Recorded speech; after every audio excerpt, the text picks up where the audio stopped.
UN-based rules should be created to battle fake news. That was the suggestion of Russian Foreign Ministry spokeswoman Maria Zakharova during a session of the UN Committee on Information.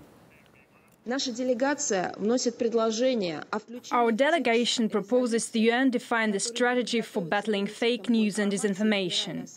Russia will be ready to fully support this initiative, which is extremely important for developing a healthy environment for news reporting.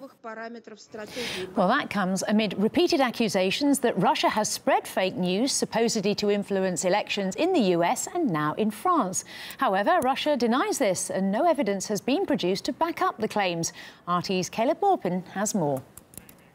This suggestion coming from Russia is quite different from some of the fact-checking initiatives we've gotten from, say, Google, Wikipedia, Facebook, and others. And it's interesting to note that some of these fact-checkers have been caught giving fake news themselves. Let's take a look at some of the mistakes made by these self-appointed fact-checkers. Growing concerns tonight over cybersecurity on the American power grid after Russian hackers targeted an electric company in Vermont. Trump begins his presidency in an extraordinary split with the intelligence community, a split that only widened after they presented him with unsubstantiated Oppo research the Kremlin allegedly compiled, a file that quickly went public. I'm not going to give you a question.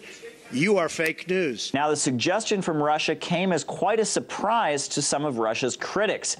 It seems that all the talk of fake news and the allegations regarding the spreading of disinformation have targeted Russia. Let's remember that in the aftermath of the U.S. presidential election, some very heated words were said about Russia and some very extreme allegations were made. Now these allegations have spread to Europe as the French presidential election is looming. Russia's ambitions, how Moscow is targeting other elections, this time in Europe. European populists and Donald Trump have one thing in common. They all admire Russian President Vladimir Putin. With all the allegations floating about fake news and disinformation, we'll have to see how the international community responds to Russia's suggestion.